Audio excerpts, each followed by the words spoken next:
Gentlemen, we're here off the back of one of the biggest trades, I think, of our lifetime.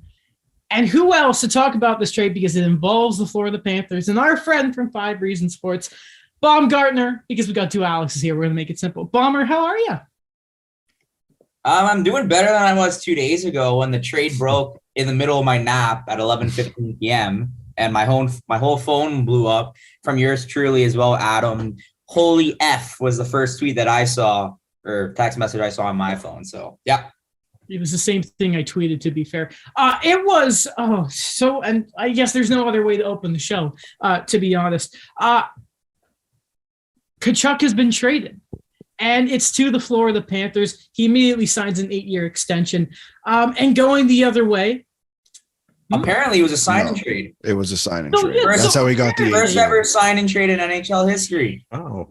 You always hear about it, but I guess I thought for a second, wait, Kyle Turris, but no, because he signed that with Nashville. So yeah, the first ever sign and trade, which kind of blew my mind. But and as Alex just said, that's how we got the 8-year deal. Completely slipped my mind through the whole mist of it, but it makes a lot more sense because he filed for arbitration, the Flames or whatever it was.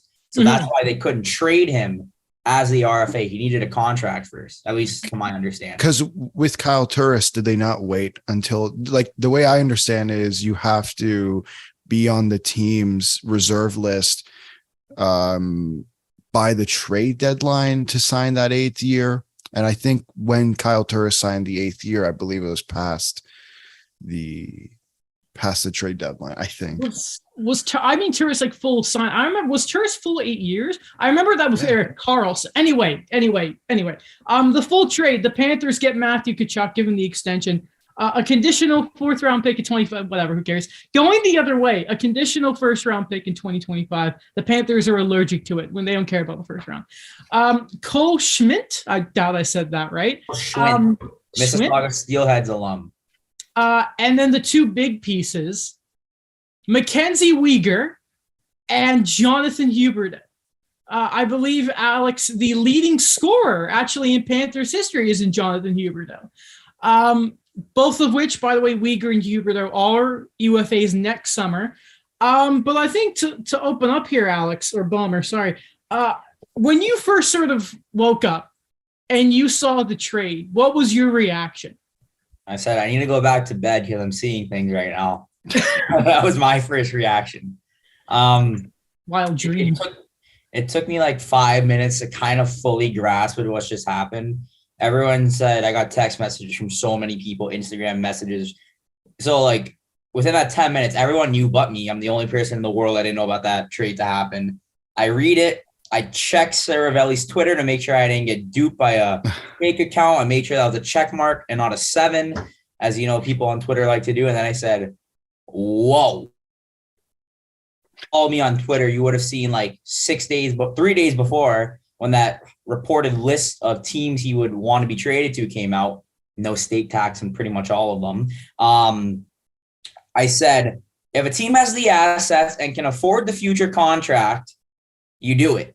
I made that tweet because, first of all, I didn't think the Panthers were willing to give up the assets. I knew they had them. And for some reason, I just didn't see a situation where Huberdeau would get traded, which is why I kind of alluded to them not being able to afford that contract in the tweet. It was a generalized tweet. But Huberdeau, Wieger, they're gone. As you said, expiring contracts after 1 season. Huberdeau would have got about $10 million if he signed an extension in Florida. 9.5 to 10 would have been around the number. Him and Tkachuk, they cancel out. What happens is you're going to save money next offseason because you're not going to have to sign Wieger to around a $6 to $7 million deal per year. So that was my initial reaction. I was just thinking in cap terms and future flexibility. Then I got to the player and I said, holy, they got a 6'2", 100-point, 24-year-old power forward. And they locked him up.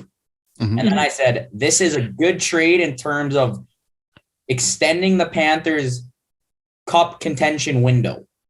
That was my initial reaction. Mm-hmm. Okay, so question, because I've been thinking about this since the trade happened, and you kind of brought it up too. How much? Okay, so yes, signing Tkachuk for 8 years extends the Panthers' cup contention window, but does it make them a better team? Does it make Florida a better team, essentially replacing Tkachuk or replacing Huberdeau with Tkachuk? Does it make them a better team? Sorry, or are they still around the same area as they were last year? I don't think the Panthers drastically improved on paper with the trade, because no matter what you want to say about Mackenzie Wieger, because the fan base had mixed reactions to his play the last 2 years, he's a good defenseman. It's just he got thrown into situations in the last 2 years with the injury to the number one guy on the team, one of the best defensemen in the league, in Aaron Ekblad, back-to-back years. And he had to try and handle something that isn't necessarily his role. It's not necessarily the player he was. Mackenzie Wieger went from being a 7th-round pick to a guy getting Norris Trophy votes. He's a top 4 kind of guy. Realistically, if we want to say top 3, he's a top 3 on a lot of teams. I don't think he's a number 1 guy, and he might be a fringe 2 for me. He's like a 2 to 3 between him and Gustav Forsling on my depth analysis chart. I remember around the draft, there was obviously, once Ottawa were making a lot of moves, people were talking about they needed defense, and then people were randomly throwing Mackenzie Wieger's name around. And I was thinking at the time, don't the Panthers sort of want to get this done? Obviously, there was talk about Huberdeau's camp was expecting a contract, or at least the start of the discussions. But Wieger, what was going on exactly there? Was there any whispers about discussions with him? I believe you either asked about Huberdeau or Wieger directly to Zito, but I asked him about both. Okay, so what exactly did he say? Because I'm not so much surprised about Wieger looking at everything. Huberdeau's a different story, but what was going around Wieger's camp in the Panthers?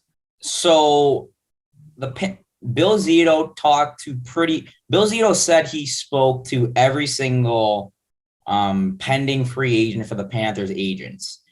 And he said that at the draft before the obviously the free agency started. So he spoke to Giroux, Sherratt, Huberdeau, Wieger's agents, everyone. At least that's what Zito said twice. These were informal talks. Now, my friend David Dork, who is Panthers beat reporter for Channel 10, is the one that reported saying there was some early informal extension talks, which would be kind of reaching out. But Huberdeau's camp never got an offer. And when we asked Zito in the press conference, what's kind of like the update on these 2 contracts? Is there going to be an extension soon? Are we going to see something throughout the season? I didn't ask him about any trade talks with Wieger, because even though there was reports that Wieger was getting looks at from teams like Ottawa, I kind of wanted to see, if they were getting anything done on the extension front. Zito said that they were in a process, and he didn't say they were in a process of signing them. What he said is, I don't want to misquote him, but he said they started the process, whether that was whatever it means. The process could have been, maybe looking elsewhere. But there was a process Zito said they started, and that process turned into, getting Matthew Tkachuk. So whatever the process was, Huberdeau never got the offer, and now he's in Calgary. And I doubt Wieger got I don't know if Wieger got an offer either, but yeah. I just love sort of looking at this deal, because it feels like the closest we get to an NBA type deal in the NHL. I said this is probably the biggest trade that we've had in the NHL, maybe in all of our lifetimes. It's the biggest in the salary cap era, I think. When's the last time 200-point forwards were exchanged? Who was even the last 100-point guy to be dealt like single even? I can't even think of it.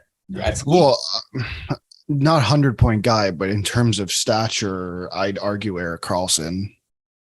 Yeah, maybe. Marty St. Louis? No, that was close to 100. Yeah, but the thing with Karlsson was there was there like that the whole Ottawa thing. We're kind of like, all right, he's probably like there was a lot going on around that team at that time. You kind of saw it coming. There was lots of just discussion regarding Karlsson, and this came out of nowhere. And the package isn't prospects loaded. It's, you're getting 2 all-star caliber guys for another all-star caliber guy. So I think that's just the shocking bit of this. I think this trade is topping the Weber Subban one. Mm-hmm. Oh, 100%. 100%. And even Subban had the same thing as Erik Karlsson, where we knew it was coming. When Mark Bergevin said we're not shopping PK Subban, that's when you knew the trade was going to happen. Exactly. You can even stretch it to that famous LA Kings game, that famous turnover where Michel Therrien called him out afterwards. That was, I think people can look at the beginning of the end. Alex Baumer, I gotta stop doing that. I look at the floor of the Panthers right now, and the first thing people will mention is 2023, the first round pick is in Montreal. 2024, I believe, is the Claude Giroux. And then 2025 is obviously Monsieur Tkachuk. How much does this speak to win now and the belief to sort of Zito's vision here? How important is it to win now, given all of the draft capital the Panthers have given up here? So if we look at the Panthers draft history, their first round picks after Ekblad up until Spencer Knight didn't pan out to be anything. We're going to go Henrik Borgstrom, multiple times traded. Lawson Krause, traded. He's in Arizona, I think. Owen Tippett, traded to Philly. Denisenko, still within the organization. First round pick, 2018, hasn't even technically played a rookie season yet in the NHL. Then you got Spencer Knight, Anton Lundell. So there's that with the drafting they've done after Aaron Ekblad. Now let's look at the roster of the core players. Barkov, 26. Reinhart, 26. Bennett, 26. Verhaeghe, 26. Duclair, 26. Ekblad, 26. Forsling, 26. Tkachuk, 24. Knight, 21. Lundell, 20. Bobrovsky, 33. Wieger and Huberdeau, bar Bobrovsky, would have been the 2 oldest guys on the team by 3 years.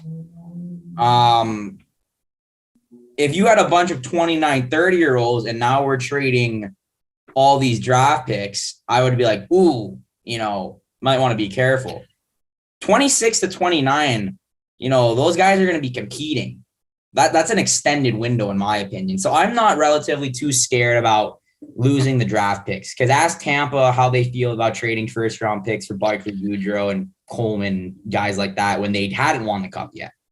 Yeah, but there was a reliance on everything on rounds 2 to 7, like Anthony Cirelli, Braden Point, not first round picks, right? So like the question, I guess, to add on to Adams is, do you trust Florida's scouting and drafting and developing of talent outside of the first round? I think Florida has done a better job finding guys out of the first round. Mm-hmm. We talk about Schwint, who just got traded. A lot of guys within the Panthers organization were kind of watching Cole Schwint, relatively hoping other NHL teams didn't notice him right away.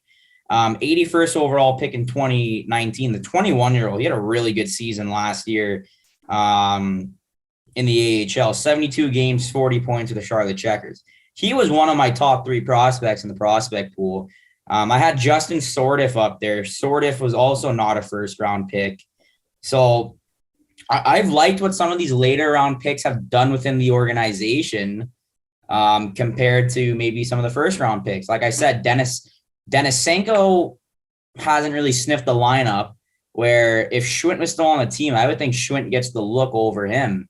And I think, Heponiemi's gotten a lot more looks than him as well. And even when Tippett was there, they were kind of, rotating between Lester-Reinen and Heponiemi until Lester-Reinen kind of solidified his role on the team. So I'm not too scared about what these loss of first-round picks. I think they've done a better job finding guys in the later rounds. I have another follow-up question for that, Alex, or Baumgartner. So when we talk about drafting, we also look at, for Florida, these quote unquote reclamation prizes, or these guys that are playing above their salary. How confident are you right now with Billy Zito still making those types of moves, of finding another Verhaeghe, another Duclair, another Wentberg, etc.?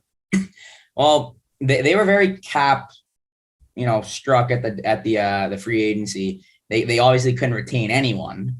They re-signed Listerainen. They brought back Lucas Carlson on a 2-way deal.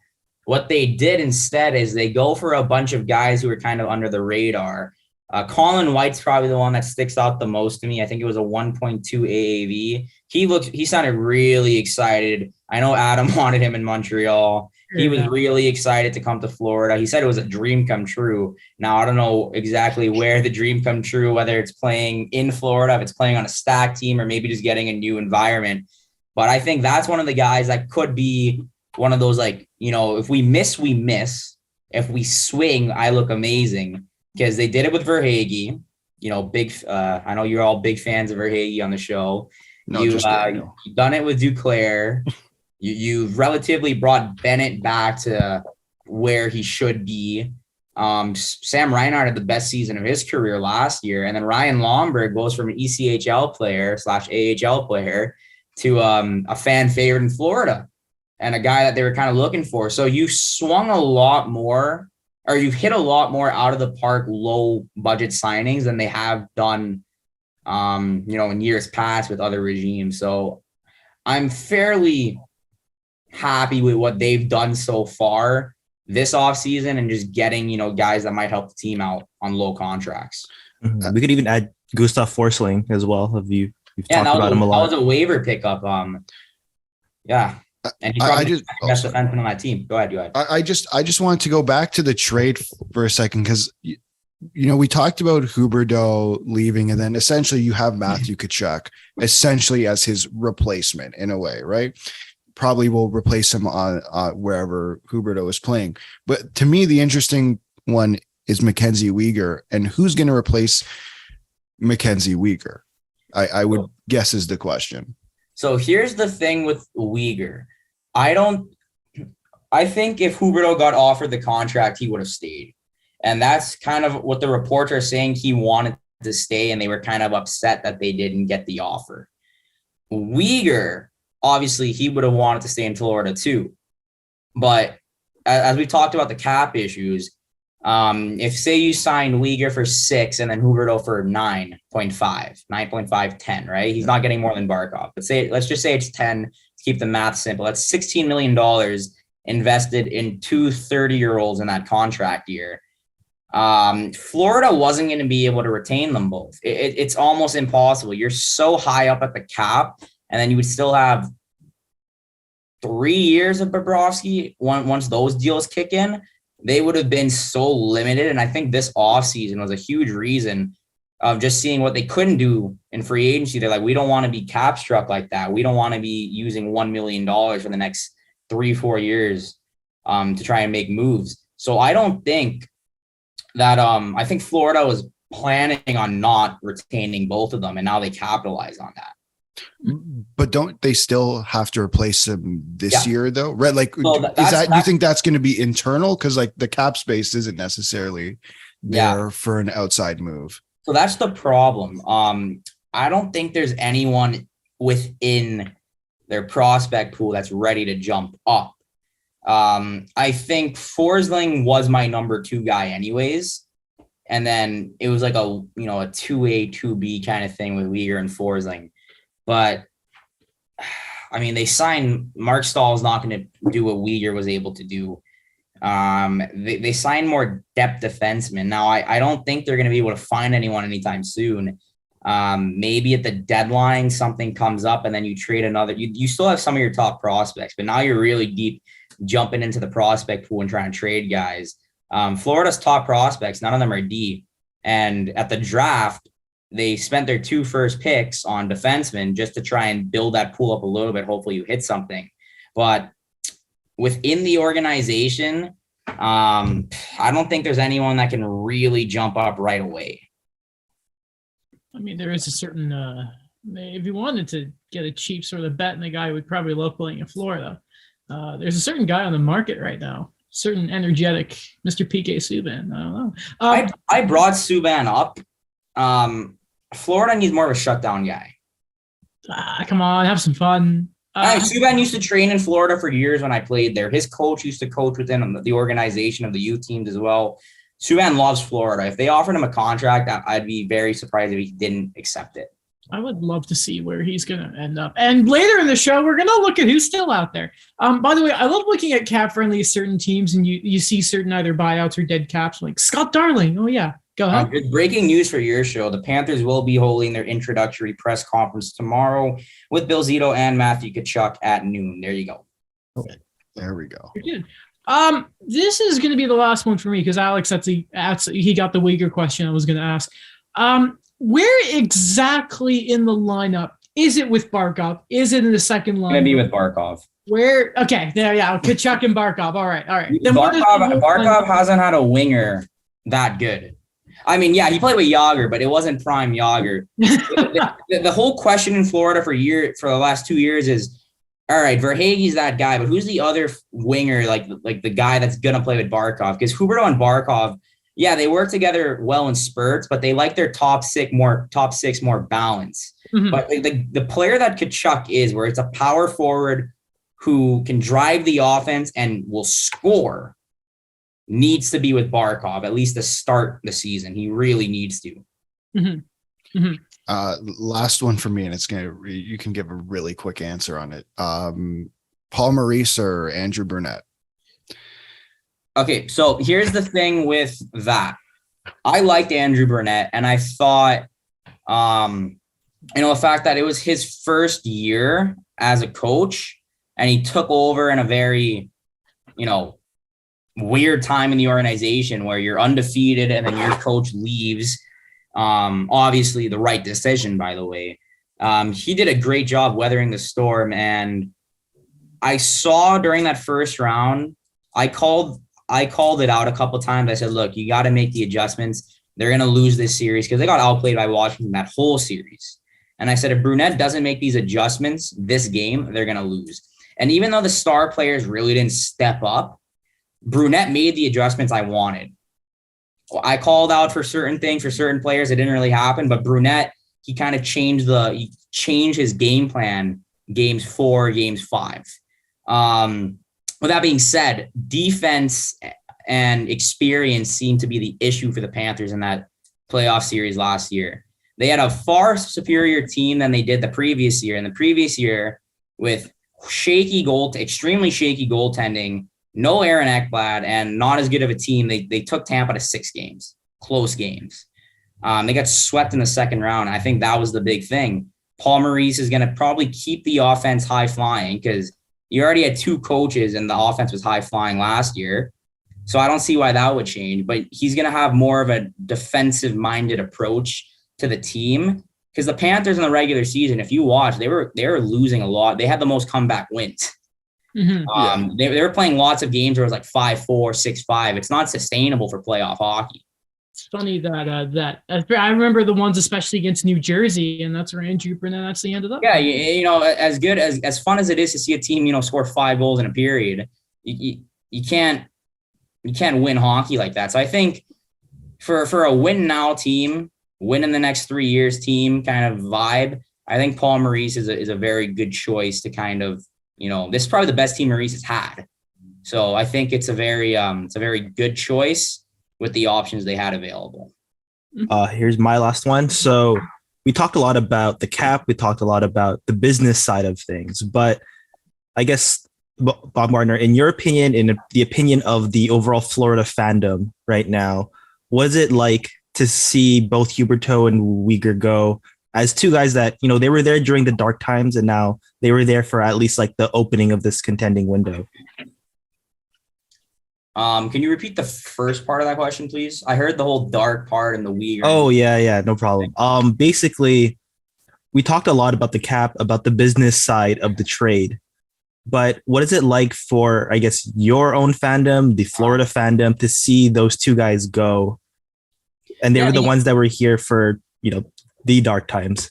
Huberdeau specifically, just the fact that Wieger took a couple more years and he was still there through a lot of it. But, Huberdeau was a third overall pick. He was really the best guy they had drafted in a very, very long time, if not ever. I was there at his first career game. My favorite player was Alexei Kovalev growing up, and Kovalev was on his wing for that first game, I think, back in 2013, whenever it was. I keep emotions out of it. I just as a reporter, obviously, like, you speak to these guys. Like, I've seen these guys in person. I've spoken with them.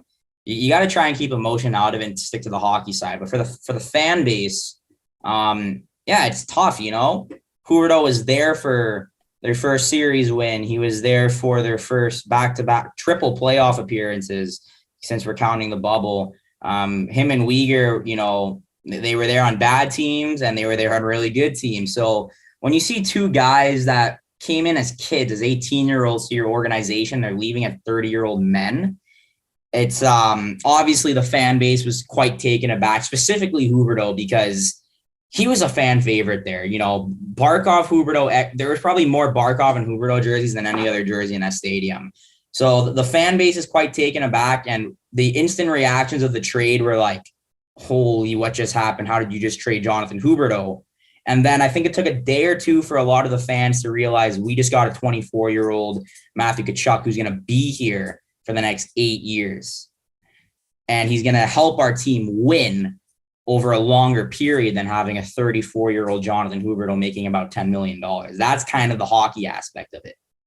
You get a negotiation with the Tkachuk done just like that, and no one ever wants to go through that. We saw what he did in that top line in Calgary, and now he goes to play with Alexander Barkov. Oh, it's not gonna be fun for the rest of the teams in that division. Alex, thank you so much for coming on as always. You're very gracious with your time. We know you have to go.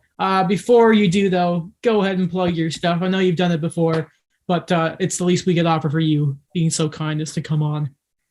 A Baumgartner 91 on Twitter. There you go. Okay, perfect. Thank you for coming on, my friend. Until next time, and next time you see Curtis, tell him I'm expecting the bench rod apologies. I'm telling Curtis, I'm trying to get Curtis to take my shift tomorrow because I want to go to this press conference, but no biters right now. We'll see. How dare you? Come on, Curtis, help the boys out. Thank you, though, my friend, and it's always good to see you. Thanks, guys. All right, lads. Again, thank you to Baumgartner for coming on. Always nice talking to him. Big days in Florida. But I think just quickly we can look at this trade for the side of the Calgary Flames, because I thought they had no leverage in this scenario, and they come out with the chance to either re-sign Wieger or Huberdeau, or if they retain half their salaries at the trade deadline, they could get a king's ransom for both those players. Very, very tidy work here for Brad Treliving. No, it is Brad, right? Not the other one. His dad's father. Yes, I call that Boston Jim. Pizza Triveling. Yes, but yes. No. I thought this was really good work from Calgary too. I think like Florida got the best player probably, but I personally believe that Calgary have if they re-sign both those guys, I think it's a complete home run for them. I think if they sign one of those guys, it's a home run. Well, it's going to be Wieger because Huberdeau's going to Montreal next year.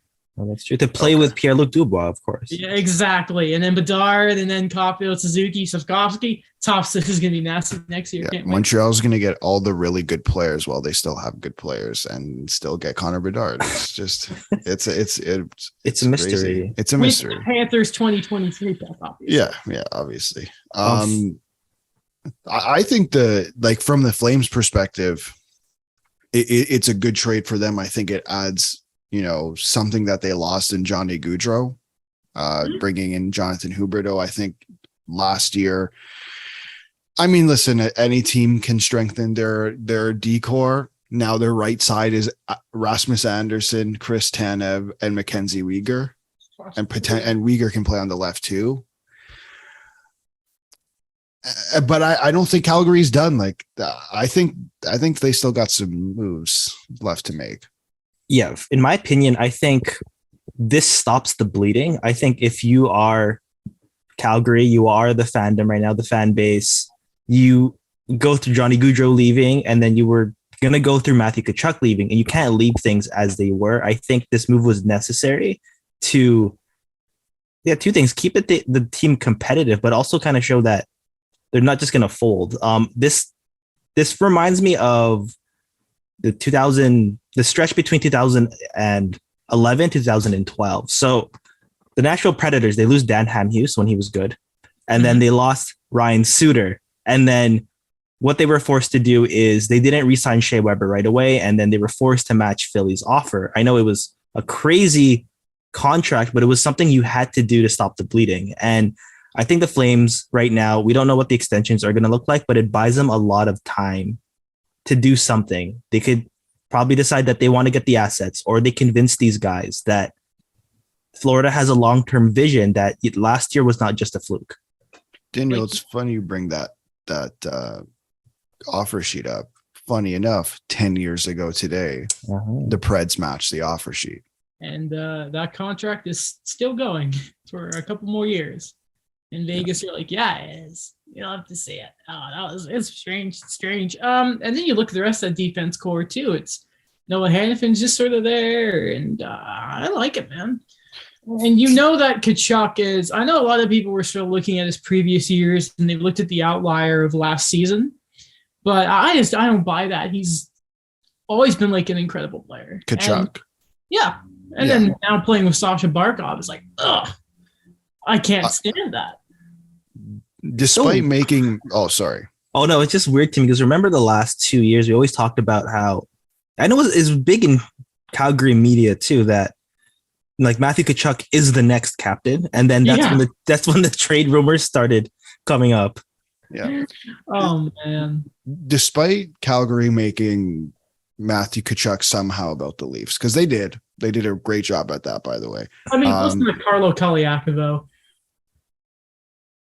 Yeah. I just like I hope we're not having that discussion today, are we? There's also John Scott. Okay, thank you. Nothing to do with Matthews. I hate that. No. Okay, we are not going to have that because like I'm not entertaining it. Your video but froze. The point. Pardon? Your video froze. Oh, but the point I was going to make about despite them making Matthew Tkachuk about Calgary, I'll give about Toronto. Sorry, I'm going to try to be a little nice here. I think there's some good that came out of this trade for Calgary. Jonathan Huberdeau had a modified no trade clause, which means in this case, he submits a list of 8 teams he cannot be traded to. Mm-hmm. I assume Calgary was not on that list, or he was willing to waive to go to Calgary. So that doesn't happen often, right? We saw it with Kadri in the past, and Kadri knew he was going to be traded, despite him thinking he thought he was by him declining that he wasn't going to be traded, whatever. He's in Calgary now. Calgary now has a year to, or less if he changes, if he's willing to sign there now, but Calgary has a year to prove, I guess, to Jonathan Huberdeau that he should resign in Calgary. Kawhi Leonard vibes. I was going to say that. and Wieger. Yeah. But like, I think with Huberdeau in particular, the fact that they lost Johnny Gaudreau, who was their star, their franchise player for the last so many years, and you lose him, and now you've brought in Jonathan Huberdeau essentially as a replacement. I think it's important for them, to at least have some confidence in that they can bring him back. I hate that both the Tkachuks are in the Atlantic now, by the way. Tell me about it. Sure, their mom is also not happy about that either. And they're gonna just go after each other 4 times a year. Imagine a playoff series between them. Oh my gosh. Oh, I would love that so much. I can't remember I know it was Mark Stahl who did it, but I can't remember it was Eric or Jordan, but he gave one of his brothers a concussion. Really? Yeah. Ooh. When Mark Stahl was doing all those big hits before. That's unfortunate. Was it Eric? Eric. I think it was Eric. Yeah. Okay. Who knows? They were both injury prone. Yeah. Well, and now they're both in Florida. Well, one on the PTO, one on the PTO. But Yeah. Also, $9.5 million. That was a decent little price tag for Tkachuk. Yeah. Yeah. Oh, yeah. He's a good player. He's not generational like people were saying, though. We need to No. stop with that term. Like, there's generational talent discussion right now. Crosby, McDavid. Who else in the league right Gretzky. Oh, now? No. Car, no one else. Makar? or that's too much of a small sample size. The whole point of it being generated, there has to be an extremely small number. Okay, Crosby, Ovechkin, McDavid, McKinnon. No. No. He's I think it's those three, to be honest. In my opinion, at least right now, there's no generational goalie in the league. there was, but then he had too many knee injuries. Okay, yeah, Carey Price, but No, it's just not- There's three currently generational players, not generational at one specific thing. Generational players. There's it's three those- of them in the league. And what's Austin Matthews. Ovechkin, Crosby, McDavid. The thing is, they all came out and we were immediately Even though superstars, and like not even just superstars, but elite world breakers. You know, you got to remember that Ovechkin beat Crosby for the Calder. yeah. Probably shouldn't have if I'm not, but you know, Well, they won by the points. Yeah, that which is dumb. But yeah. Anyway, he's a good player, really good. Unicorn, as Don Lucian said. But we need to be careful with the whole generational thing in hockey because we gotta be careful. He could be a superstar. He ain't generational. You know, calm down. Moving on though. Pierre-Luc Dubois has taken his qualifying offer of $6 million with the Winnipeg Jets. we just trade him already. Like It's Become a mess. What are we doing here? So Marco D'Amico had a really good article talking about how this basically makes it easier for him to get traded because obviously a team acquiring him knows exactly what the cap number to work with is.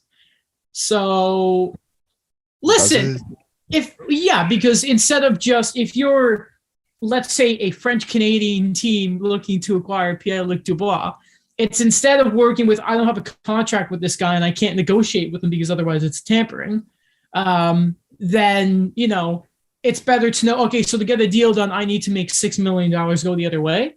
So it's definitely easier. If I'm the Jets, I'm not particularly content that he took his qualifying offer because in theory, you get less. In theory, you can get less for him now because now he can't negotiate with that team about a contract until January. I don't Really know. thought there'd be more. Go on. No, go ahead. You can- I thought it was just going to be like the Matthew Tkachuk example for me was, wouldn't they want to go for that leverage aspect of it? I think now that he accepted it, the Jets are just, they already took a loss on the previous trade. Jack Roslovic actually rediscovered himself. Patrick Laine committed long-term, at least for 4 years, to Columbus. And then now Pierre-Luc Dubois, like I really feel that if the Jets hold on to him a lot longer, then it's just going to be a smaller return at this point. Was Dubois, was he able to get salary arbitration? Was that an option for him? I think so, yeah, and he didn't elect for it. So why didn't the team? I'm okay. I'm even more confused now at what Winnipeg's doing here. If I'm being completely honest, He's also eligible, or at least I want to say he was, because I remember seeing that he didn't. And then obviously he's still a U with an RFA next year of ARB rights. but if you're the team, why didn't Winnipeg do what Calgary did? And do team elected salary ARB? Yeah, like they weren't like Tkachuk put up a career season. Dubois had his best year since 18-19. Maybe you just don't believe that an offer sheet's real. I don't know. Because if you're the Canadians, why in the world would you offer sheet him? Because realistically, like the Jets right now, if you're the Canadians and you just want to play this a bit of a dirty way, I just leave it for a couple of years because then you can get him for free on the open market. And you know he wants to play with you because he's pulling a James Harden and forcing his way out right now. So I don't even know what the Jets can really get to begin with in this whole thing unless the Canadians use it the way to move Christian Dvorak, which makes sense because then the Jets can get a center back. I just don't. No, Josh, just thinking they went from Laine to Dubois to Dvorak. Man, if yeah, I'm the Jets and I just saw what went down with Matthew Tkachuk, and I get it, Matthew Tkachuk, far better player than thing, but Kirby Dach, who's a third overall pick, same thing with Pierre-Luc Dubois, just got Chicago 13th overall, or got whoever 13th overall. Sorry. I'm holding on to Pierre-Luc Dubois. And I would have done exactly what Calgary did in doing the team salary arbitration, because you're going to trade him. Was that not the reason they went that route? Like, Pierre-Luc Dubois is gone. I think Calgary, the thing was what they could avoid the offer sheet. I'm pretty sure was the thing, and then it was, I guess it was that way they could then sort of have the trade talks ready. And that way, like, offer sheet negotiations weren't possible, I think is what they were thinking. When I think instead with Dubois rather than Tkachuk, there is one team involved right now. And I hate to say this because obviously I'm a fan of one of these teams, but like this is bad for the league. Like, the worst thing that can happen here is what Pierre-Luc Dubois does is he shows up at camp and he gives a performance like he did at the end of his time in Columbus. And then the worst part there is in his value goes. Because you can simply say, yeah, I want Kirby Dach, but then it's the same thing of, if you're the Canadians, I just say, okay, hang up the phone, I'll wait 2 years. But then it's the thing of, if Dubois is not going to try, then what the hell happens with them? Do they just say, okay, fine, you don't want to be here, are we going to trade him? But then what other team is going to take the chance knowing that they're not going to keep him? I don't know. I don't like the way that Dubois is going about this, to be honest. I don't like seeing guys force their way out. That's a big thing I don't like right now in the NBA. But it's just, he has But to did Matthew Tkachuk just do this? Did Matthew Tkachuk not? Matthew Tkachuk just did this. But he said, I'm not signing in Calgary. He at least, the difference is he never, I think if Goudreau stayed, it was a little different. The thing is that this is the second time in, 2-3 seasons while doing it. And he quit on the ice. When Tkachuk, at least every night, and sometimes to the detriment of the Calgary Flames, as we saw in that famous game against the Leafs last year, he left it all on the ice. When Dubois, while under contract, he gave up. Yeah, there's more merit, in my opinion, right now, of Matthew Tkachuk doing something like this. Of, the productions are ready on the ice. He left it there, and he was able to get the contract. I don't agree with that though, because they're both doing the same thing. They're both if the thing is they're RFAs and they shouldn't be forcing their way out of teams. Both of them just did that. How about this? Tkachuk's agent didn't go on French radio and say, yeah, he wants to play Montreal. It's not great. Pierre-Luc Dubois could have just said that last time around too. He might as well have said that last time around. He showed up at the draft this time around. He showed up at the draft this time around. He's putting himself in a corner because he's saying so is Matthew Tkachuk, because no one's going to acquire Pierre-Luc Dubois if he's not going to sign an extension, the same way that I don't think many teams were going to acquire Matthew Tkachuk if they couldn't sign him for 8 years. And I don't think Calgary would have traded him if that wasn't going to happen, because you're going to get so much less. If Tkachuk wasn't willing to sign 8 years in Florida, they're getting nowhere near that package. He would have. I bet it was like the Josh Anderson trade. Remember when that was happening? It was, okay, I'll sign 1 year because that would have walked him to UFA, or you give me the max at that time was 7 years. Yeah. I wonder if probably Tkachuk did that. Well, then here's the golden question. Then, what do the Jets do? I don't know. Trade him. Yeah. Trade him or deal with it. And accept where they are. I think the Jets just have to accept they're not going to contend with this core. They need to. I see Blake Wheeler still has another Expensive team still left. Yeah, no, it's Didn't the Nets just kind of go through this with Kyrie? And I get different situation. going through it still right now. He tried when he was allowed to play. Allowed to play. So like, because Kyrie, he said, I want out. Then they went out and realized there's one team and they're not going to trade for him. Why would the Lakers trade for him when they're the only team in this if they think they could get him for cheaper? Didn't happen. So then he stayed with Brooklyn, and now we're going to see what happens. If I'm Winnipeg, I don't trade him unless I get what I want. Well, there's also the whole Westbrook sort of stopping the whole salary thing of it and like the picks and that. But no, I know what you mean. The trade market's been so wild this offseason. But we love it. We'll get to the Petrie trade later, but like you look at the Pacioretty one. We're going to talk about Columbus and Bjorkstrand in a second, and then you see the Tkachuk trade, the return there, and it's like night and day. It's another thing also why the hard cap kind of sucks. By the way, is a 30 goal scorer got traded for literally nothing a couple weeks ago. I'm really hoping one day. I know it means nothing, but I'd like to see someone actually look at, okay, have the future considerations ever been considered? Because there's been trades in the past where it ends up being like a really low draft pick, but I'd like to see someone actually follow up on whether or not the future considerations were fulfilled. It has been. There was one, I think the SDP or 32 Thoughts guys talked about, and the guy ended up actually being future considerations for himself. I can't remember the exact name, but it's happened. It's rare, but it happens. Okay, Columbus, Patrick Laine. Let's see, had some really nice things to say about the Blue Jackets. And on top of that, he signs a 4-year deal.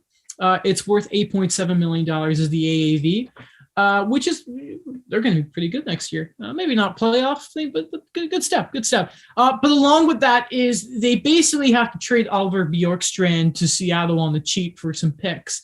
And to pay Eric Branson. Which is,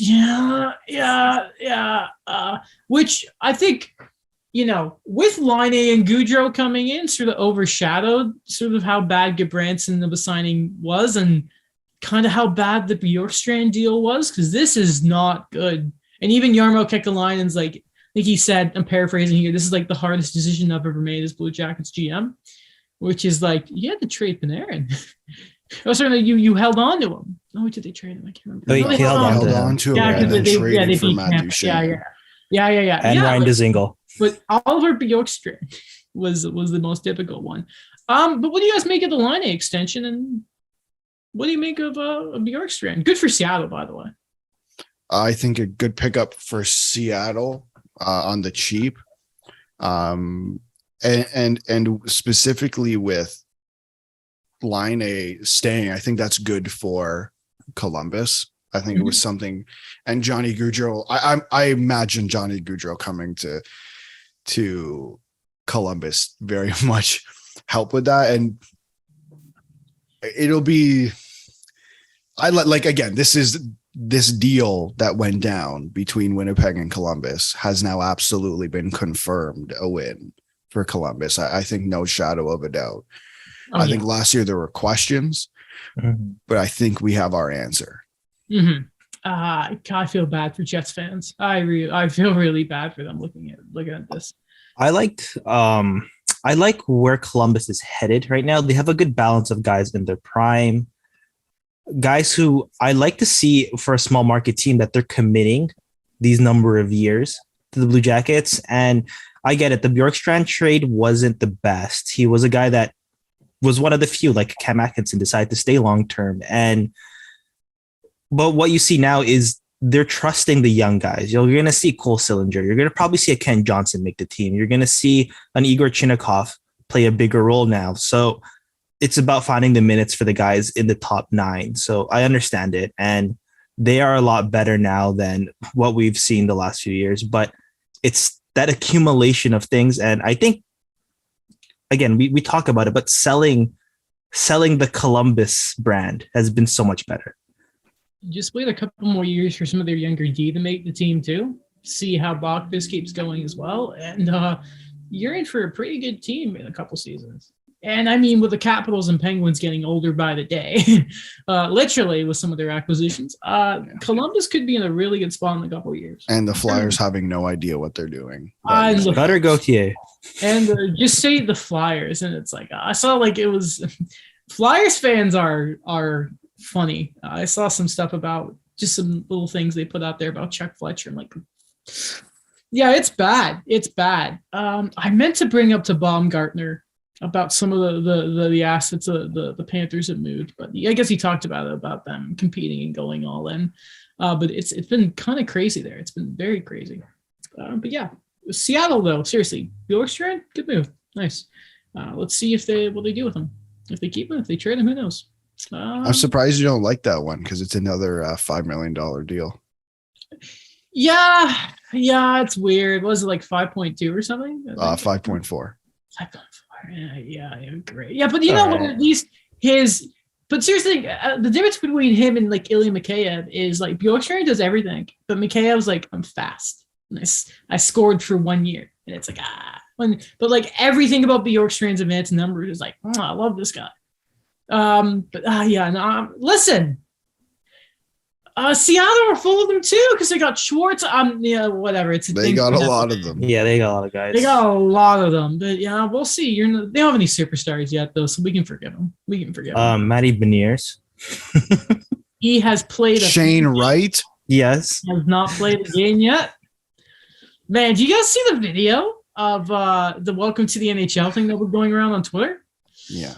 That was. I feel really bad for Shane Wright. Can we stop? Get over it a little bit. Like I've seen some people posting alternate angles and stuff like this. I don't care. Even if it could have been Austin Matthews staring down whatever the Leafs table, for example. I don't care. Listen, here's my thing. He definitely did, but okay. Listen, he's 18. And it was tough. He when the Coyotes took Cooley and he goes to his dad that hurt. I think you saw an extremely human moment from someone, and I'm not going to lambaste a kid for that. Imagine being told for how many years has it since been? he was 15? Yeah, since he was 15 that he was going to be the number 1 overall. Since 15 years old. It's going to be fun to watch him play the Habs, for example, but it's like, listen, it's a good thing to watch, but let's just remember that,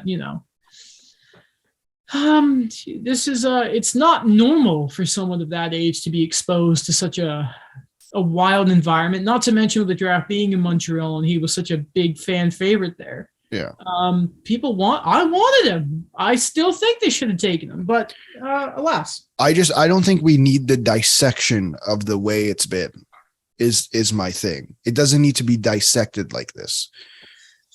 Whether he stared down a table or not. I don't think it's that important.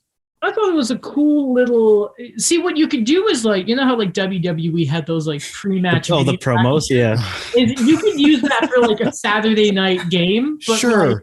In the middle of July 24th, we can calm down a bit. They start cutting things. You see like a Stone Cold Stunner in the middle of it, and then it goes back to hockey. Like Nazem Kadri and John Klingberg are still free agents, but we're dissecting if an 18-year-old stared down a table or not. Really? That because I need to know. This is the chip on the shoulder, guys. What the hell is going on with John Klingberg? Where's Sammy Vatanen? Is he going back overseas? Nino Niederreiter. I really like this move for Nashville, actually. It's a very Nashville move. You know what I mean? They always get these types of like these middle six two-way guys that, they'll give you either a very good quality 45 to 60 points. 2 years, $4 million. They always need scoring in Nashville. I wonder how much the Canes gave him or offered him. I really do question that. $1 million. Something screams like 2.95 or something. I don't know, but maybe he got around that. He thought he'd get more, and maybe it's a pride thing. I don't know. But I think Sarah Sibian sort of even tweeted like, could they not have done this? Because the Canes still have space, but. Oh, do they? You know what's they're funny gonna to get me? John Klingberg, so it doesn't matter. You know what's funny to me? What? So they remember when we thought like Nashville's going to tear it down. They need to. They traded Victor Arvidsson for picks, and then they signed Mikael Grenland and Nino Riederreiter to these similar deals. And they're like, in my opinion, they're the similar skill set, around the same age as those guys. Yeah, we could have been more wrong about the Nashville Predators, to be honest. They're still not going to win anything. No, but they definitely didn't tear it down. Yeah. And I think they definitely got better. Is Matthew Shane's going to have another 80-point season? I wouldn't be surprised because goaltenders still suck around the league. By the way, the Canes have $4,083,000 in cap space, so they could have done it. But yeah, maybe we don't know the negotiations. But yeah, fair enough. I thought it was a decent little signing. Something I didn't think was decent. The Sharks. We have our final head coach for next season. The Sharks have hired David Quinn. Yes. The guy that no one else wanted to hire. And what was it? Spencer Carberry and was it Vellucci were the finalists as well? Someone had? Maybe Friedman? Friedman had it. Yeah. Is what I saw. Were the Spencer Carberry, Toronto, I think Vellucci, Pittsburgh? Yep. Mike Vellucci. Mike Vellucci, that's a good name. Vellucci. David Quinn just... Does this not just kind of feel like a Sharks move or the Sharks of a few years ago? Like this kind of seems like a bland hiring for a team that kind of feels keep like things status quo. Like, is David Quinn the guy? No, but I don't know if that's the thing they need right now, right? What do the Sharks need? The Sharks need lot. The age. Trade a goalie still. Yeah, maybe get a little younger on D. Younger up front, and so we need someone who's probably gonna be able to get the best out of young players. So you get David Quinn, Mark-Edward Vlasic to the Habs. Do they even have young players? I don't mean to like. William Eklund. Yeah, Eklund will be coming in. I think Bordelot too, guy who ended Vegas's playoff hopes. By the way, remember him? Ryan Merkley. Okay. Is he still there? Yeah. 21. Oh God, yeah, that guy. So, but you know what I mean? Is like you need that guy. I'm not going to pretend to know everything about the Shark system, but Rangers fans wanted to burn David Quinn at the stake because he wouldn't play young players properly. One more guy I'd like to mention because I loved his name when he was drafted. It was the pick they got for Barclay Goodrow. Who? Ozzy Westblad. That's a cool name. Yeah. Yes. Is he from Australia? I don't know. I just thought it would be cool. I thought Alex would be a big fan of him because his first name is Ozzy. He is Canadian. Okay. I don't know if you remember last year they did they did it in sign language because I believe it was his mother. Yes. Oh yes, that was great. Yes. You're right. But, yeah. Like the thing, like, yeah, I think you could have gone a different direction in San Jose. It's just what are we doing? I guess is the question. Like, what's San Jose doing? You know, my favorite thing, Alex, is did you see what they did? The firing they did, or a parting of ways? The parting of ways that San Jose did? Oh, Bob Bruner?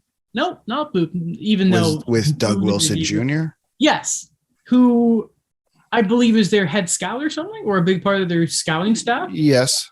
I love when teams part ways with scouts after the draft. Because that just kind of makes me wonder, like, oh, okay.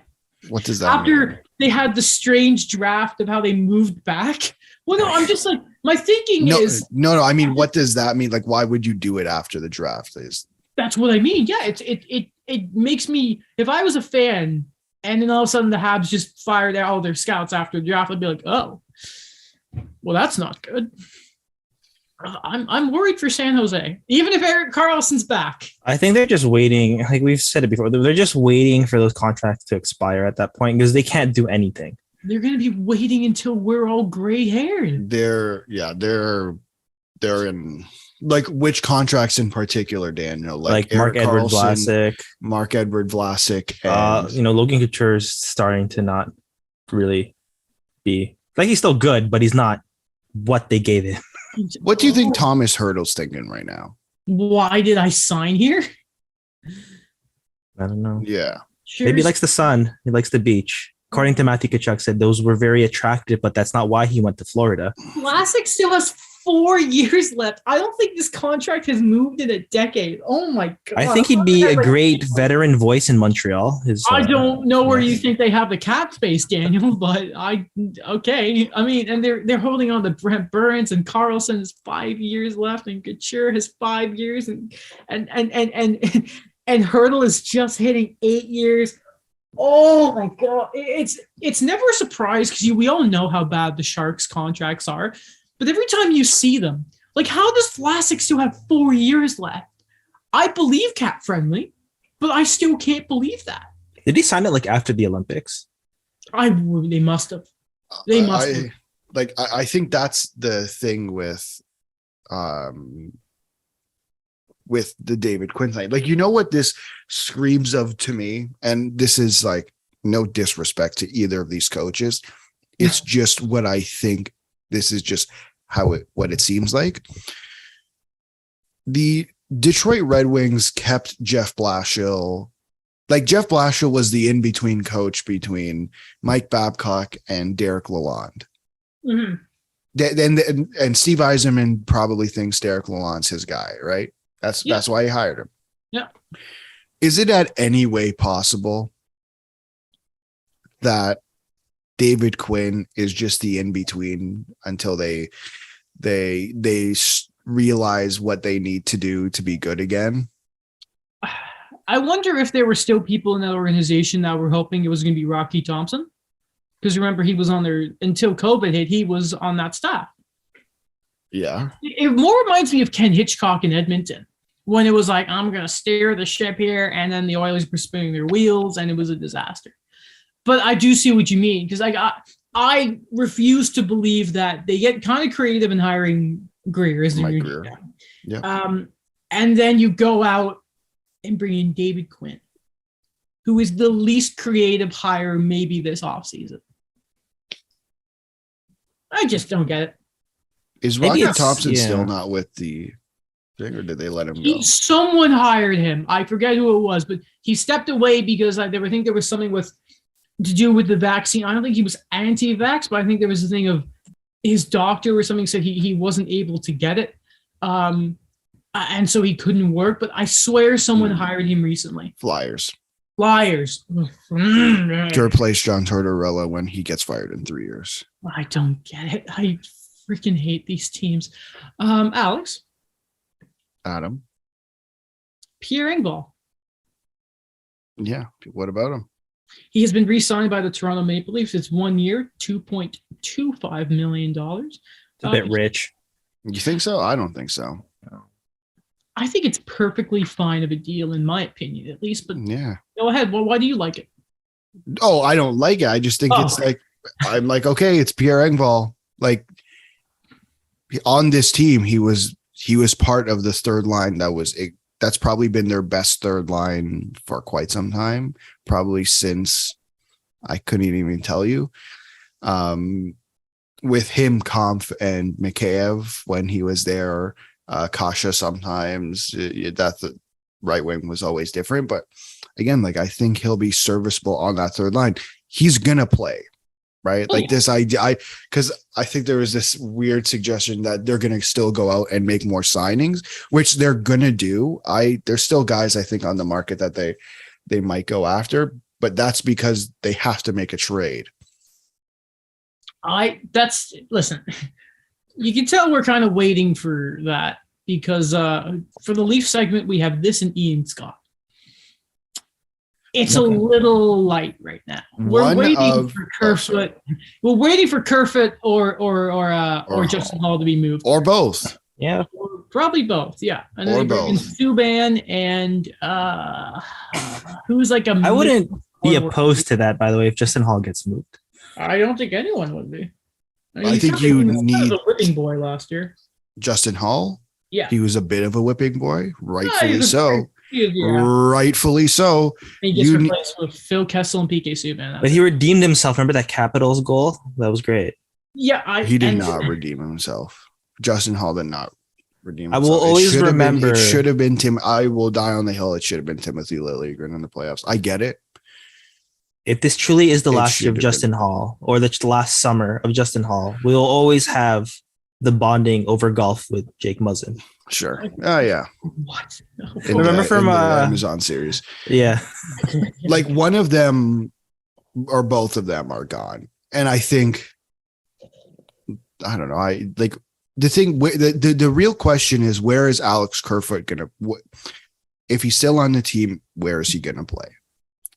Either second line left wing, or third line center, or fourth line no, center. he's not third line center. Camp, isn't it? David Kampf is third line center. So he's gonna play on the fourth line.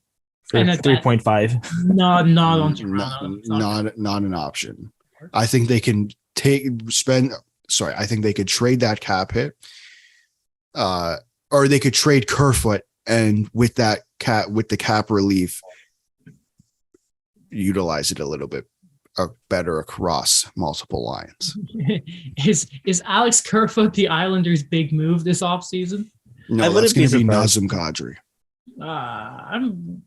That's why it's taking so long for him to sign. Lou's waiting.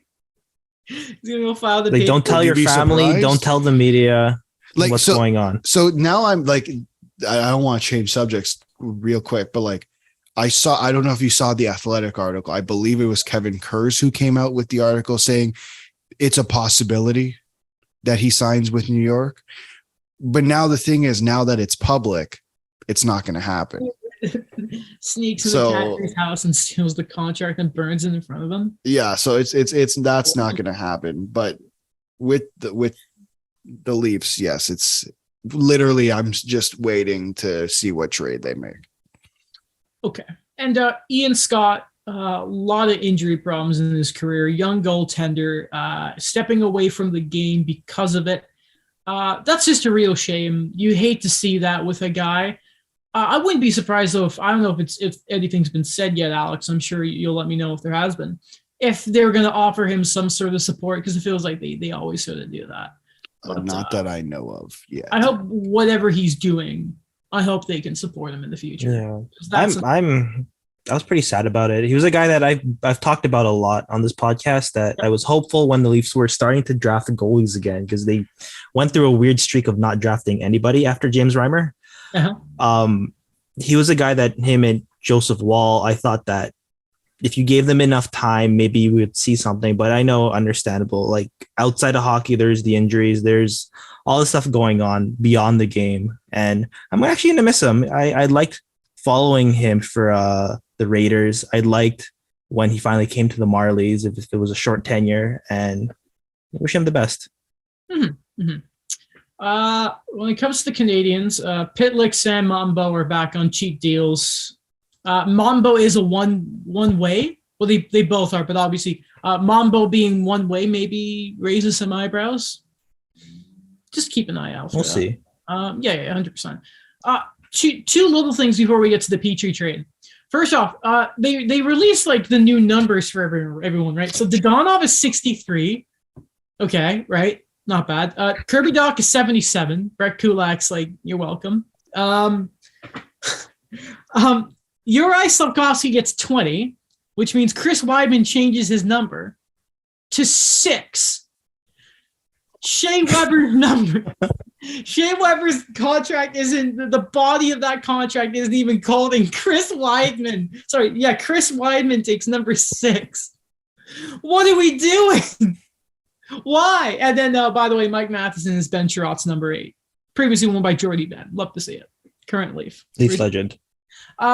So first off, before we get to the Petrie deal, my mic just went off. Oh no. Hold Did on. it? We can still hear you properly. Okay, cool. Never mind. Didn't happen. So Oh, there we go. There, yeah, it is. The remix. okay, so yesterday. That's a shame. It was going so well. So yesterday, the Habs tweeted in French and English in the same tweet. Guess who? And it was the longest half an hour in Habs Twitter history. Because everyone thought, is it PK Subban? Is Caulfield getting an extension? Is Suzuki the captain now? Is it Pierre-Luc Dubois? And all it was a video of Mike Matheson. That was it. Like, what was he doing? It was so the tweet that followed up 37 minutes later was, our new Twitter admin didn't mean to cause a social media frenzy. And the video is a zoom out from the tweet to Mike Matheson saying, "Hi, Habs fans, it's Mike Matheson." They then tried to follow up with a very cute video of him and his daughter in the dressing room, which is pretty cute. But I just need to like listen. Not only, before we get to the actual like trade itself, not only does he now have number 8, which like Jordy Ben and Ben Sherratt were nightmares for this team. But in the midst of everyone waiting for something to happen, bringing in a French Canadian centerman like Pierre-Luc Dubois, everyone getting excited about Jonathan Huberdeau now, and all those other things I mentioned, and you thought it was a good idea to let him do that tweet. I think half the fan base hates Mike Matheson right now because of it. You love him still?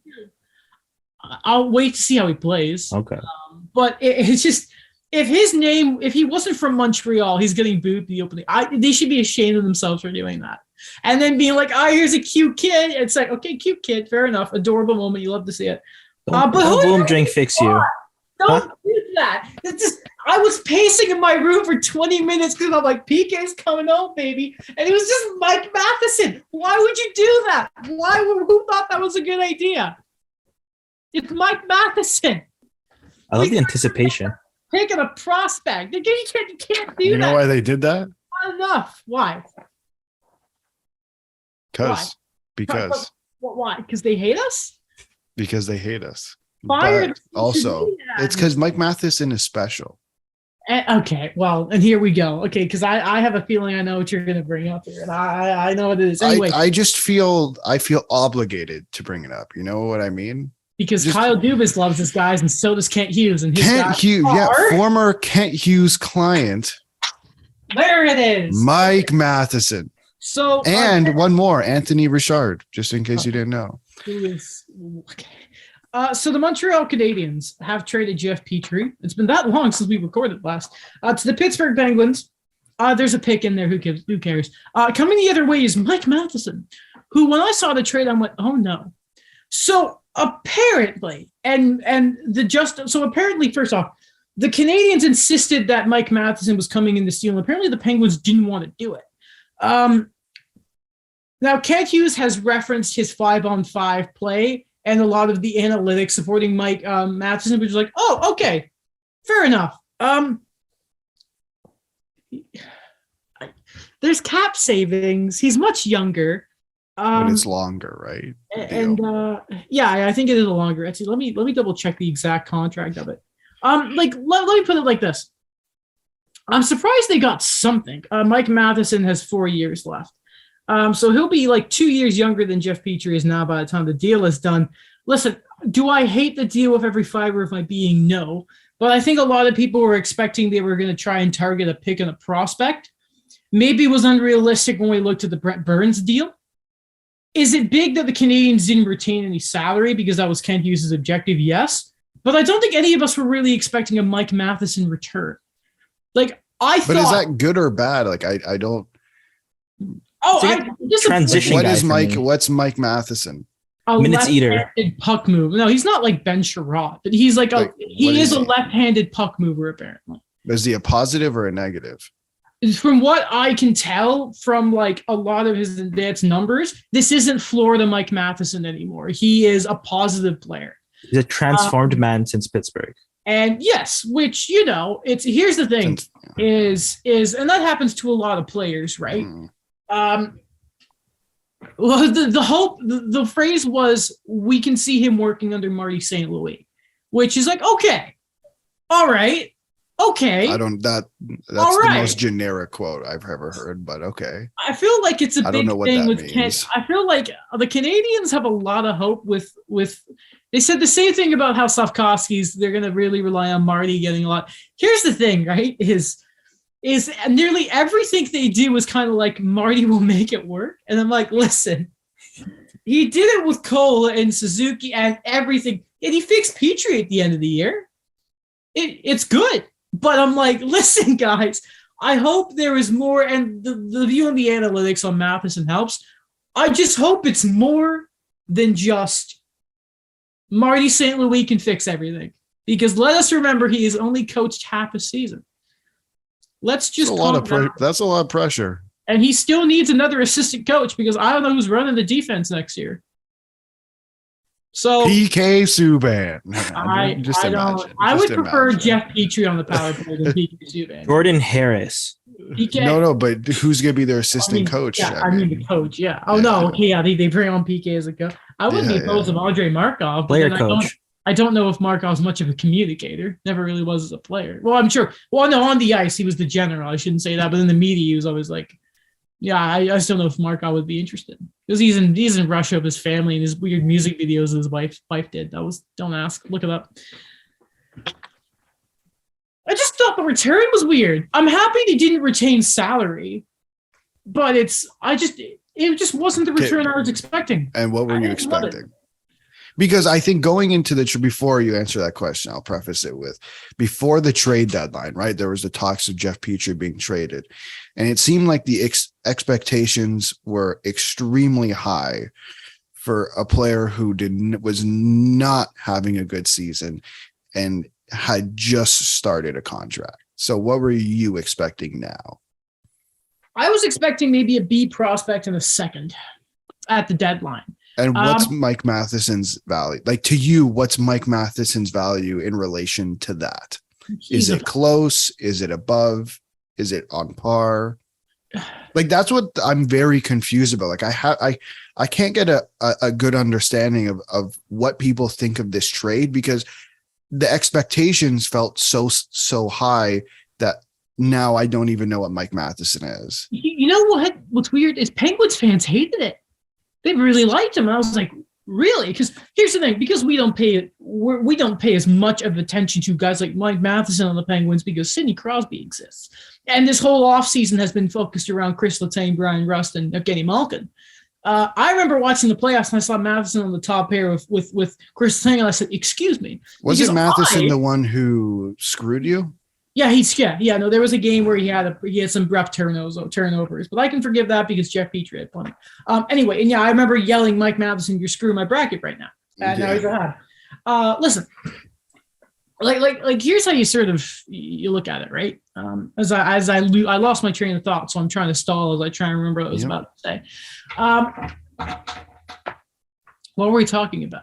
I'm trying to gauge like value. Okay, so I'm trying to gauge value of what Mike Matheson is because like to me this is like this should be extremely underwhelming considering how people were talking about Jeff Petrie around February/March and considering yes, okay, you can look at what Vegas has done, but Vegas also did this last summer, so I can't imagine the market's extremely shifted. So it's because I think I have, or a lot of us have the view of this is the Mike Matheson that the Panthers took salary off of to make work in the Patrick Hornquist deal. And the sense for it on Pittsburgh was the fact that like real money or something, it was offset. Remember it was a really, really weird trade at the time. We were like, what the hell is going on here? Which is, I think right now it's safe to say at the moment, the Canadians probably lost the trade. Listen, the management group likes Matheson. We'll see how it goes, and I think maybe it's a good sign that the Penguins didn't want to trade him. But I just don't, and I don't get it from Pittsburgh's point of view either. Here's the thing. Because Petrie is in his mid-30s, so Letang's there too. Malkin is pretty old. I know they wanted to get some more offense on the back end because John Marino's offense just sort of wailed and they're maybe getting it sort of bet with Ty Smith in that swap. You know, sort of problem child prospects, my problem, your problem, see what's going on here. And like Petrie's going to be good for them, but my God, they're old. It's just a very strange all around where it looked like both fan bases weren't really happy, but at least I know what Jeff Petrie is despite the first half of the season under Dom Ducharme. And yeah, like you say, Alex, I need to see Mike Matheson play. Because right now I'm just like, how am I going to feel about watching him and David Savard play together? Or is he going to play with Joel Edmondson? Or what are we doing? Listen, he's a couple years younger than Jeff Petrie, and he's a hometown guy. And for some reason, there's a thing of whenever a defenseman comes to Montreal, at least his first year, he plays out of his mind, and who knows what's after that. That happened with Ben Sherratt and like Joel Edmondson. They had great first years, and then we don't talk about Ben Sherratt ever again. Until last year. Yeah, and then he was worth it first, and then somehow he was. But I don't know. Right now, I don't love the trade. I just don't. Like from the Penguins' perspective, okay, like I guess I don't understand their value of Mike Matheson, but I think they come out with the better player right now. Yeah. They come out with the better player right now, and it somewhat addresses a need, one of their needs if they think they need more offense on that blue line. Letang Petrie is pretty freaking nice to have as a 1-2 on the right. And your top four somewhat lines up around Brian Dumoulin, Chris Letang, Marcus Pettersson, and Jeff Petrie is what your top four could look like. Then you fill that out with, you still have Jan Ruda, who you signed for 3 years, whatever the length and money, I don't really understand, but I think that's a serviceable guy who can play in your bottom in your bottom pairing. Look at what he did in Tampa, and having a younger guy like Ty Smith there, and probably Pierre-Olivier Joseph at some point playing some NHL games. Like, it's not the worst thing in the world. It is extremely old. Yeah. You're right. Like, you're spot on with that. But doesn't that fit the vibe of the Pittsburgh Penguins in they need to win now? Yeah. 3 years or bust, basically, for the Penguins. Which is fair, yeah. Like, as long as you have Crosby. I don't want to see them ever taking like a step back under Sidney Crosby. Should not happen. We need to protect that man and the rest of his career at any cost. Okay, a few more things here. I don't know if we're going to have time to look at the free agents that are still out there, but yeah, Klingberg, Kadri, and everyone else, kind of whatever. There's two big ones. Yeah. Daryl Cates, we're waiting on more details about what's going on there. We will talk about it, though. Not today. But we are going to talk about Daryl Cates when there's more out there, because there's very minimal information out there right now. But owner of the Oilers. Yes. Pretty important. We will talk about it, though. We will.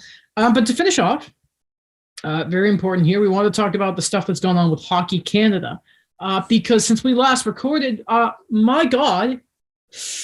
The pressure, not just from the public, media, politicians, especially not both, any side of the spectrum that you're part of or that those politicians are part of, it's caused a bit of an earthquake when it comes to Hockey Canada. And the damage is getting worse and worse. More skeletons are coming out of the closet here. First, we're going to quickly go back to the 2018 World Junior Gala allegation stuff before we go to the new thing, which is the 03 allegations. There's actually a few more things that have come out, but we can't cover all of that today. And also, Jake Virtanen's trial is actually going on right now as well. Okay. First off, Hockey Canada, in an open letter to Canadians, have basically said they will be reopening the investigation into the alleged incident. Apparently, the survivor, the woman in this whole thing, whatever you want to exactly say, will be participating. I think her attorney confirmed to Rick Westhead. Good job, Rick, by the way. Love you. Doing a great job. And apparently, in this investigation, players will be required to participate or risk a lifetime ban from Hockey Canada activities. Not very specific, that exact thing. And a little late to Hockey Canada. On top of this, it has also come to light that Hockey Canada has or had a multi-million-dollar fund it's been using to pay out settlements of alleged sexual assault. Now, these are funds from registration fees. So basically, for those of you who don't know, because Hockey Canada isn't simply, I run the Olympic teams, the World Junior teams. They have fingers in that all over, like, hockey in Canada, including not, like, just junior, minor hockey. So if you have a daughter and you're going to go sign them up and you have to pay a registration fee, the dollars you spend for your kid to play could be paying for one of these settlements. Apparently, they have since said that they're going to stop using that. Oh, and by the way, on top of this, they've been using this fee, avoiding going to their insurance company. I do wonder, by the way, how their premiums are going to be affected after all of this, especially now that they don't have any sponsors. Anyway, that's everything right now for that. Also, on top of this, we should mention, and this is from a Matthew, I'm not going to say his name right, so my apologies, Trevidich article at the Global News. London police will also be reopening their probe into the alleged sexual assault. It comes 2 days after Steve Williams, London's police chief, announced an internal review of the force's initial investigation would be conducted to, quote, determine what, if any, additional investigative avenues may exist.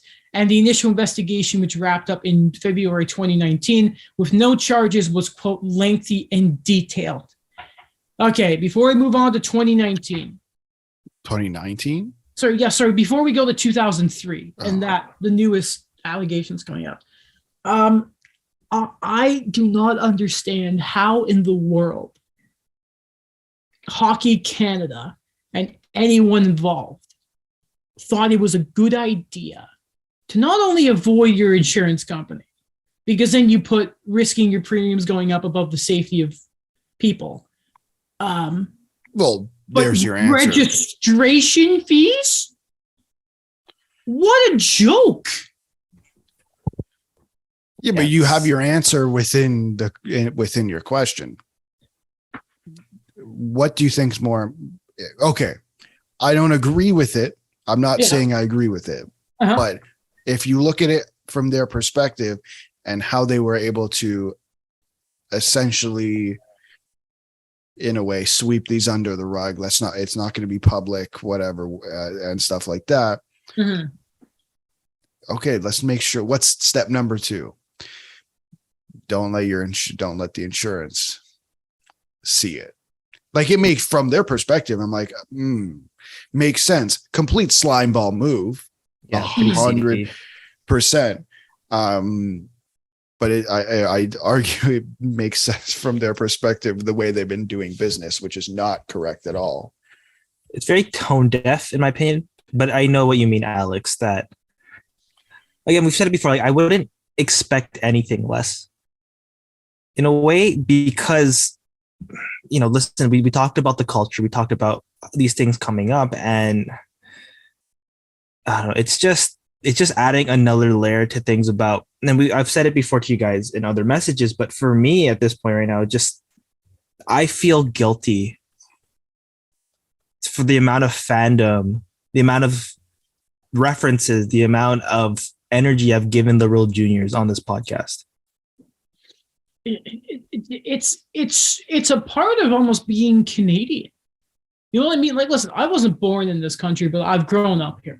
The World Juniors are sort of like it's a big deal. New Year's Eve, like, especially like New Year's Eve games and that, for example, or New Year's games, and they're a tradition here. And the sort of relationship that Canadians have with hockey, I mean, people make a joke of it. It's part of the DNA of this country. I don't know how. I think more and more about, like, how the hell, where do Hockey Canada go? How do they as an organization exist after all of this? Because do you want to talk about that now? Or do you want to talk about that now, or do you want to go into 2003? Because, like, I think this is a extreme timeline of the deterioration of, in my opinion, the deterioration of how Hockey Canada has been run.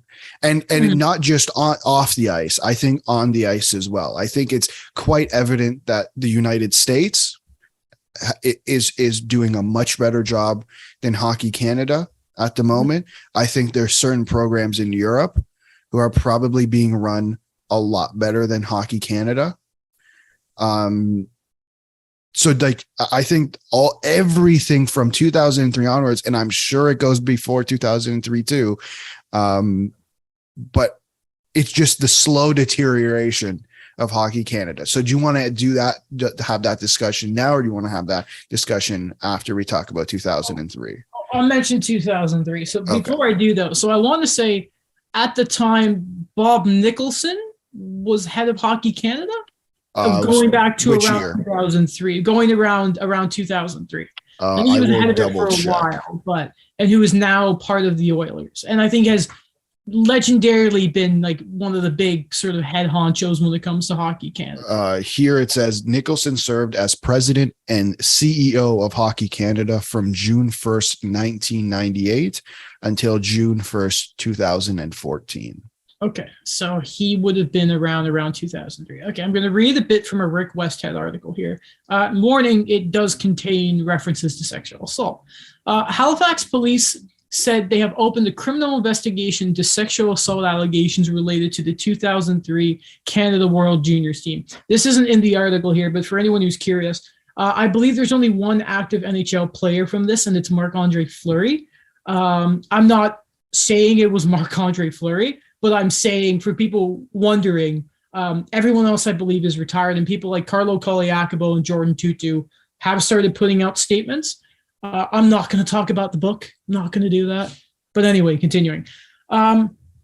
In a statement released to TSN on Friday, Halifax Police Constable John McLeod wrote that his department received a report late Thursday related to a historical sexual assault that is alleged to have occurred in Halifax in 2003. Quote, "It's not our practice to provide information in relation to individuals involved in investigations unless charges have been laid and sworn before the courts," McLeod wrote in an email. "We take all matters of this nature very seriously and will be conducting a thorough investigation." Earlier on Friday, Hockey Canada wrote a statement that 2 weeks ago it, quote, "heard a rumor about, quote, something bad at the 2003 World Juniors. In order to learn more, Hockey Canada hired a third-party investigator to try and find out more information. The national governing body for hockey said it was unable to learn anything about the alleged incident before being contacted by TSN. Halifax was the co-host city of the event. Quote, "We believe the alleged incident from 2003 should be investigated by the authorities, and we urge the police to open an investigation into the disturbing situation," Hockey Canada wrote in this statement. Hockey Canada will cooperate with and support the authorities in every way we can. And we once again urge anyone who has relevant information about this alleged incident to contact Halifax Police immediately. Just moving on here. And these are just some of the details. Again, this is the sort of the part of it. The player told the camera operator that viewers were about to see a, quote, "bleeping lamb roast," the three sources said after the hallway interview. The camera was then carried into a room with a pool table, the source said. The video shows roughly half a dozen players taking turns having sex with a woman who was non-responsive and laying face up on the pool table, sources said. Two sources said they have watched the video on a VHS tape and in the apartment in the spring of 2003. The third source said that one of the players on the 2003 World Junior team borrowed their video camera during the tournament in Halifax. The recording was on the camera when it was returned to them. The person said they did not inform police about the recording and deleted the video from their camera after being pressured to do so by players. The source said they believe the copy of the video was made when the camera was not in their possession. And none of the three sources reported the video or police to Hockey Canada. It just feels, first off, it's rich to hear Hockey Canada sort of say, "We support this investigation. People give it all support. Hey, Rick Westhead, what's going on?" Because there was a thread. I don't know if you guys saw this, and I feel horrible. I can't remember the name of the person who put this out there. But someone basically put a thread out there that was alleged incidents involving group sexual assaults and allegations of that over the past couple of years. And there's multiple of them. And it involves World Junior teams, ECHL players, even an incident involving Nick Cousins. And the reason I mention that is it's interesting to hear Hockey Canada mention it now. Full support here, guys. Let's go get them. But nothing before that. I don't think I need to explain why that's interesting, but it's interesting nonetheless. And then here it is. Every sort of week now, and there is more and more coming out, and I think we're going to continue to see more here. I don't know how they survived this. I don't know how they obviously didn't mention how they were paying for it. Remember how all they said was, oh, we didn't use any sponsorship money? No, we just used the money of kids playing for our program from these parents and guardians to come play for us. We used that money. Oh, but we're not going to mention it until everyone brings it up. Oh, but we're not going to use it anymore. I can't. I can't. It's tough. I know that whatever we say to this, it's not going to be enough because there's just so much at this point. Like again, for like a reassessment of things, just what I'm thinking about for this is because the 2003 team was when I was really little. That was the first team I did watch for the World Juniors, and it's just I don't know. It's just like what you've mentioned, like be part of that fabric of saying we're Canadian, we're watching the World Juniors and everything. It's just this reassessment now of what we know more now about hockey culture. And even for me, looking back now, like as a kid watching that, it's like just seeing what's on the ice of saying like, okay, that's the team. This is the people we cheer for. And suddenly we see everything coming out right now. And I don't know, it's just way too much. I'm not even like, it's just the one thing that kind of irks me right now is that all of this is all coming out. We're talking about how the investigation is going. There's all these open letters, and yet we're still seeing a bit of news about like, okay, what is the 2023 World Junior team going to look like? Like seeing those reports still too right now. I know that it's an ongoing thing, and it's just a weird thing to think about. Did you guys see what happened? I think it was a few weeks ago about the Reed Boucher stuff. Yeah. So he was sentenced, for anyone who hasn't seen this, sentenced in closed court. I don't think he has to register as a sex offender first off, which is, we talked about it before, and I would, again, it's a bit of gruesome detail, but I would encourage people, if you can summon it, to go look up the Reed Boucher stuff. And what's interesting is in that article, it was sort of pointed out that it wasn't unusual that it took so long for the victim to come out and say, hey there, this is what happened to me. Yeah, that's not purely a hockey thing, by the way. Oh, like, no, it's it's reference. Yeah. Exactly. It's just the thing of victims of this stuff and how long it can take some people to come forward with it. And the reason I mentioned that is just because I was reading some of the stuff coming about like the Jake Virtanen stuff. And I just think of it like this, and you know what, how everything with John Doe 2 and Kyle Beach coming out, and like when eventually he came out into the public because of what happened with John Doe 2 and the high school student who we don't, sorry, I think he was a college student. Sorry, I can't quite remember the details. And you start thinking of how much more can come out because people I don't know if inspired is the right word, but can see what's happening, and they feel that they want justice or they want to share their story. It's just something going through my mind just right now with everything care. Because it's just, I don't buy that I'm not saying everyone in Hockey Canada is I'm not saying everyone in that organization is evil, but I just don't believe the head of them right now really feel remorse. And they mentioned it, this is in the Katie Strang article in The Athletic, that there was recently a Hockey Canada gala tournament very recently where they had like Kim St. Pierre and they honored Guy Lafleur, right? And they opened that by saying, you know what, everything going on right now. I don't buy it. And I don't buy it either. They didn't show up to their hearing properly prepared. That was evidence.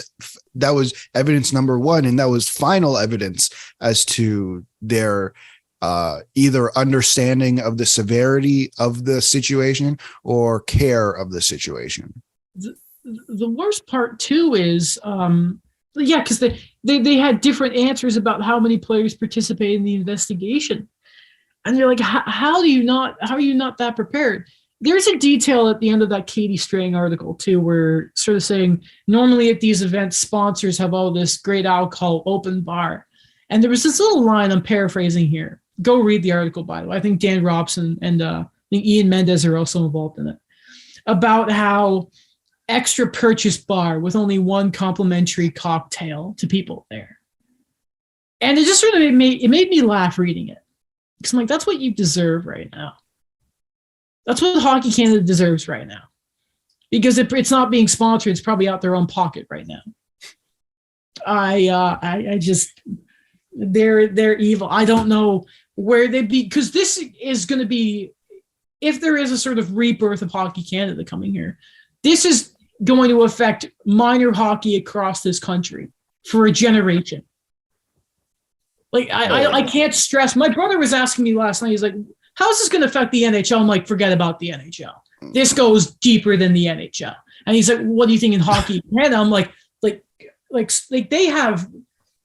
It's so difficult to explain to people how important and how far-reaching Hockey Canada are for this sport that means so much to this country, and how badly, how disgusting, how evil these people are, and how just insensitive they are, and how poorly they've handled this. And just, I hope we get as much details as possible. I just hope we get so much of this, and all of them never. Like, here's the worst part too: is like Tom Rennie was a freaking coach in this league a few years ago. He worked for Detroit. And Bob Nicholson, who is also for his time there, and we've talked about before, like all these previous cases that aren't super publicly known, Bob Nicholson's going to know about that. And how much influence do we know that Bob Nicholson has? And he's at the head of the Oilers right now, who have the best player in the world and a guy who can be the face of the league in that. And it's just, my God, like, especially with looking at World Junior teams, not everyone always makes it. But hell, like, a lot of those guys go on to be faces of the league. How deep does it go? How bad is hockey culture? We know it's pretty bad, but like having history of gang sexual assault allegations. How many times does that need to come to you to sort of knock people in the head and say, we need to change here? Give your heads a shake. How is this, that famous quote going on about that first hearing? What are we doing? What's happening here? Yeah. I think, Rick Westhead, okay, I'm going to phrase it in this way. We need to, okay, right now we're having a lot of conversations about the stories, the stories that are coming out, and rightfully so. 100%. That's how the conversation that's how we truly understand what the situation at hand is here. Because what's happening is we're having a discussion of, just how bad it is. And, we're having people say, well, it might not be that bad, and there's people saying, well, it's actually really, really bad. Okay. We need to also be having the discussion about how to fix the problem, not eradicate it. Rick Westhead, I think, had it I don't know if you guys listened to the SDP episode with Rick Westhead. Towards the end of the episode, I believe it was, he said, you're not going to remove this from the world. Sexual assault, it's going to be here, right? There's just bad people out there. There's bad people out there. What we need to find a solution for is to hold people accountable, and obviously to the most extent we can, to make sure it doesn't happen. We can't get rid of it. You can't. It's not going to happen. Whatever your political beliefs are, like, because that's what it turns in. That's what these conversations end up turning into, right? When it comes to something like Hockey Canada, it's going to inevitably come to that. You still need to hold people accountable. That's not removed from the equation. You need to find ways to hold the people who are currently in power accountable and institute solutions to that. When these things happen over and over and over and over again, you have a solution to the problem. Instead of right now, they have a solution to the problem. It's not good enough, though. It's not actually a solution to the problem. It's a solution to, I don't know, protect themselves, I guess. Like, you're right. Like, I'm not entirely sure how Hockey Canada comes out of this either. Are they going to be Hockey Canada? Is it going to be something else? Like this, there's going to be a hockey body that, when this is all said and done, this, I don't know what this is. When this is all said and done, there's going to be, whether it's named Hockey Canada or named Canada Hockey, there's going to be something there. Mm-hmm. But what we need to do, instead of bickering over whether Hockey Canada is bad or not, we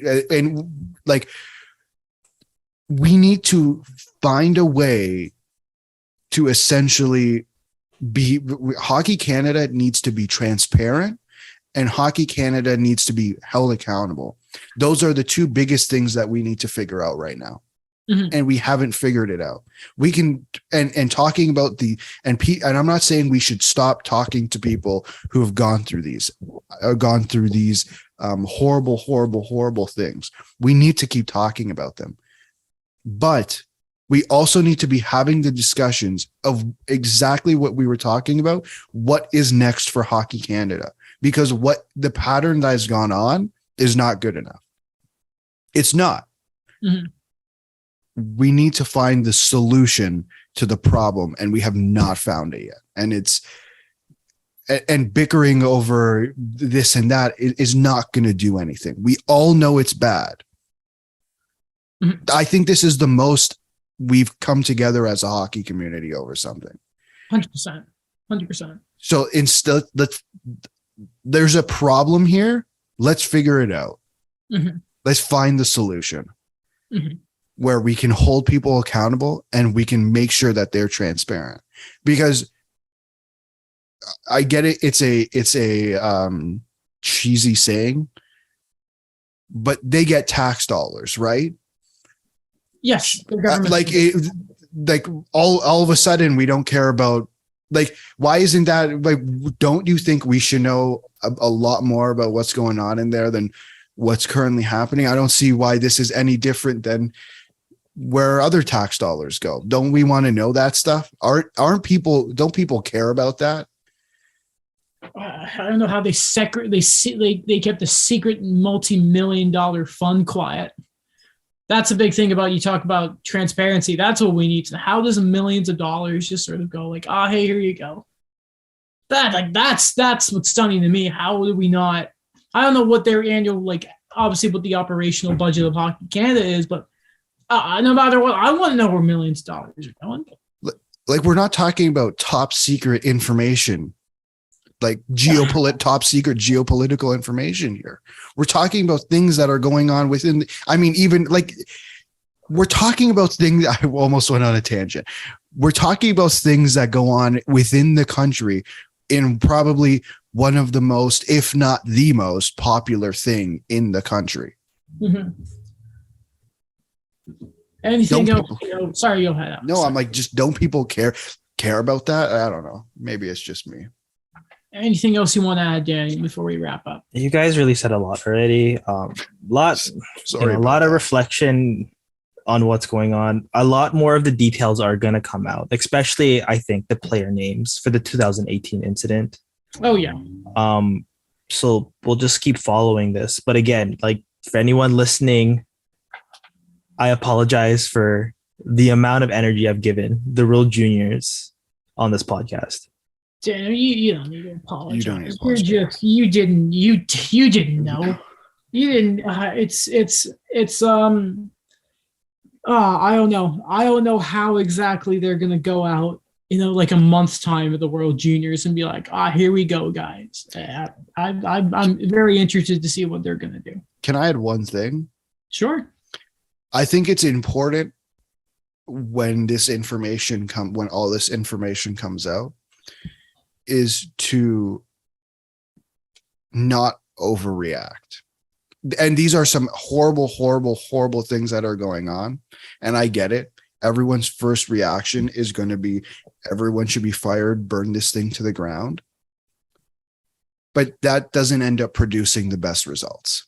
I think we need to, and the people in charge, not Hockey Canada, the people who are in charge of everything that's going on, need to take a step back, absorb the information, figure out what the problem is here, like what the actual problem is here. Why are all these things happening and how did they get away with it?